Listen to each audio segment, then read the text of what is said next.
Have you ever had the experience of having a conversation where both people don't listen to each other, where you are two ships sailing past each other in the night?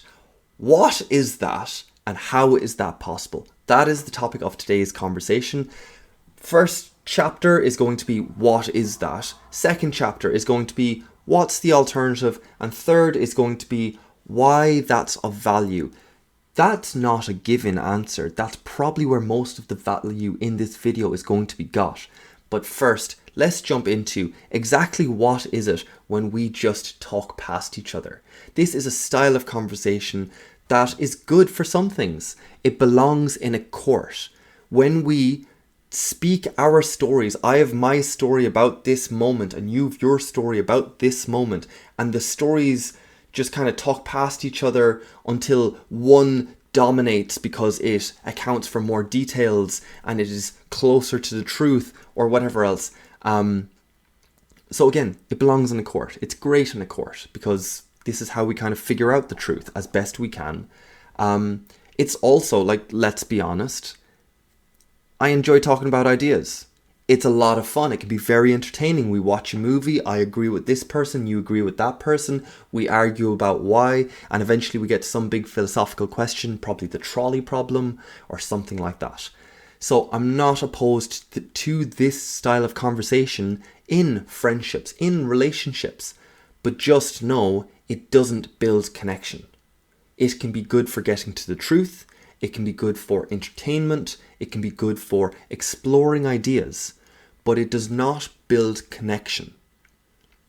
So, what is connection? Chapter 2.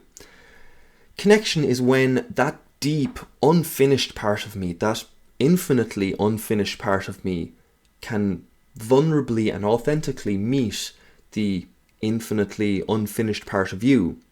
No offense. That's hard to do.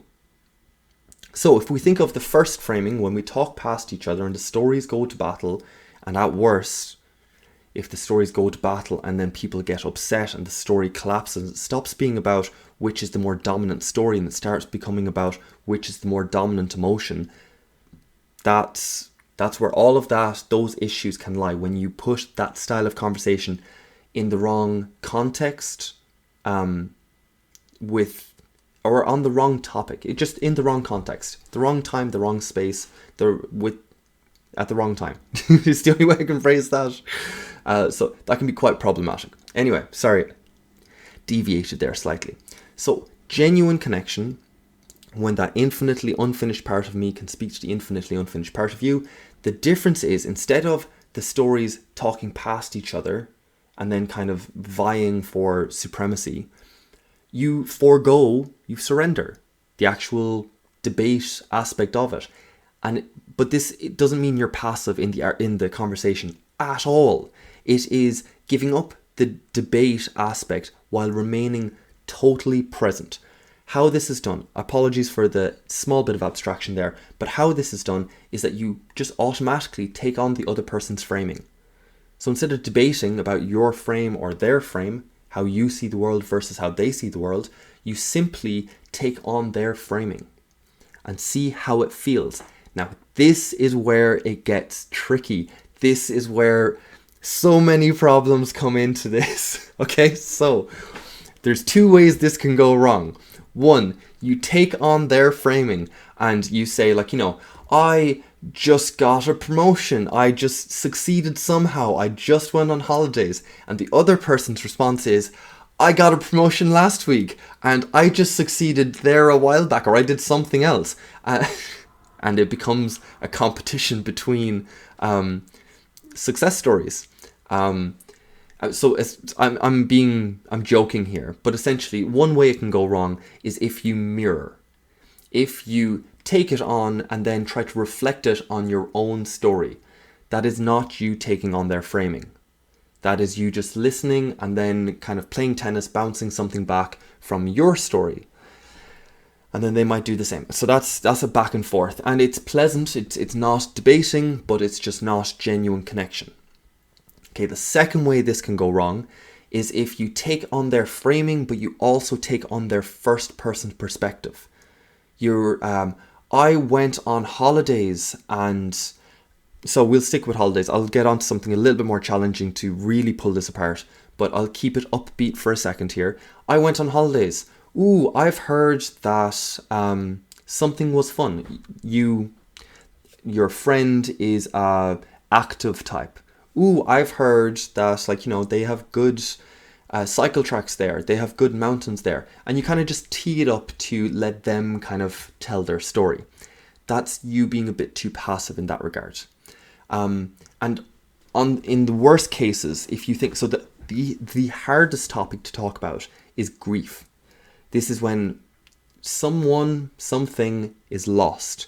And that energy, that life force is a felt loss in their life. That's a very difficult topic to talk about. And time and distance helps, but it's still hard. If you take that on, and you take on their first person perspective as well, you can feed into it.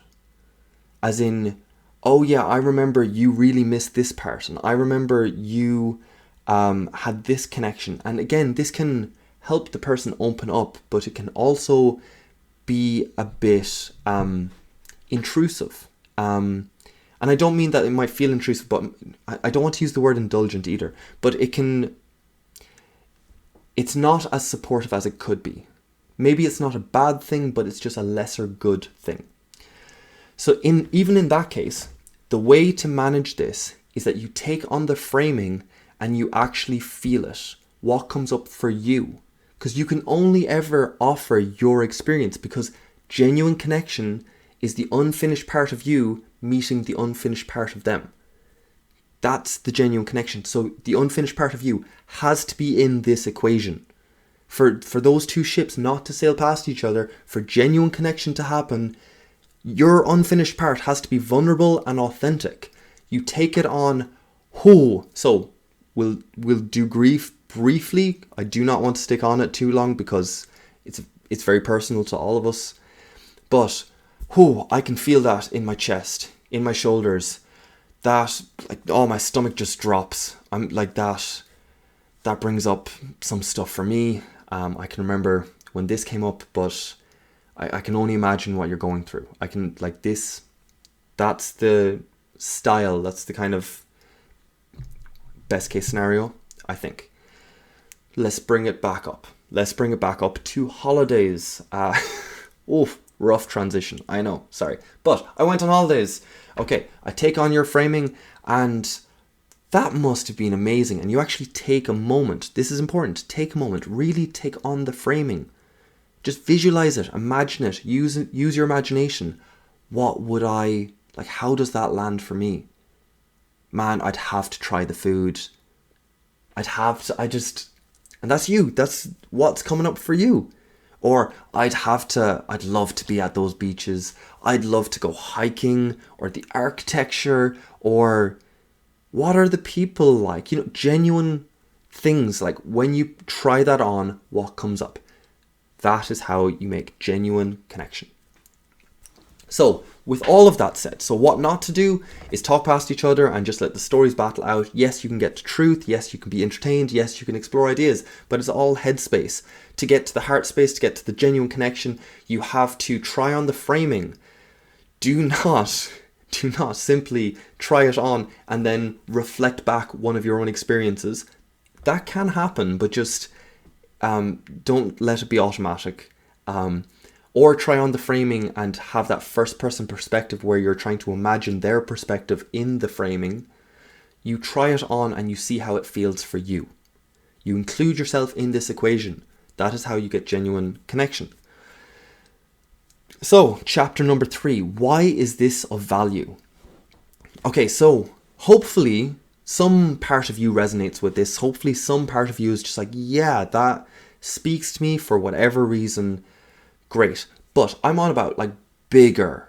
I'm on about outside of your intimate relationships, outside of your very close relationships. I'm on about the relationships on the periphery, the ones that you've lost contact with, the ones that you never kind of nurtured or watered. I'm on about the ones that you never initiated in the first place, such as the person at the cashier. any of those sort of moments, why have this connection style with them? Why try on their framing and see how it feels? What does that do? Okay, for me, it gives me vitality. Okay, I am all about trying to find ways of having more life, more energy in this life. So I'm trying to speak to all these, I'm on about these dialogues I'm having with inanimate objects, just to stretch myself and see what the world looks like from different perspectives, so that there's more things alive for me, there's more kind of things that resonate, that whisper to me. I can get vitality from, yes, reading books, watching movies, in being entertained, soaking up something. Yes, I can do that. I can get vitality from expressing, from going to the gym and putting this energy into the world where it is just competition and testosterone and primal energy. Yes, 100%. But I cannot deny that if I only have those two, I am missing a component. I am missing something where I am resonating with something. And I mean in that deeper sense. It is a deep hunger that I've recognized in myself. And I find that there is more vitality, there is more energy in my connection with my friends when I have more of that open space. I'm not trying to say that this is perfect. I'm not trying to say that I've succeeded. I definitely haven't. I'm trying to say that as I'm learning, this seems to be a very key component to the whole genuine connection thing. This has gotten me out of my headspace and out of that kind of debating style into that more kind of heart-orientated space.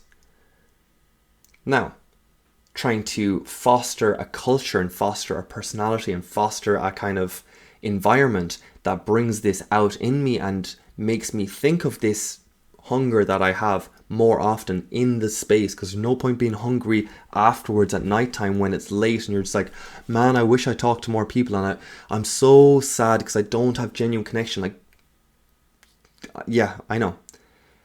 So how to orchestrate my environment and myself and my philosophies to bring this mode into my life more often is a topic for another video. But for today, the topic is don't talk past each other. Competing stories, great for finding truth, great for entertainment, great for exploring ideas, not good for connection. Connection is when you take on the frame and you feel it yourself. You offer that vulnerable part of you in this context. So, I hope this is of value to you. I hope that you can see the life-giving properties of this idea as I have. That's all I can hope for. So, as always, I hope you've had a great week. I hope you're excited for the week to come. I hope you're talking and whispering to 10 different things of what happened last week. How many different ways are there to talk about it? What happened next week? How many different ways are there to talk about it? And I hope you can include this genuine connection idea or concept. And I hope it serves you. So, until next week, guys, enjoy and bye.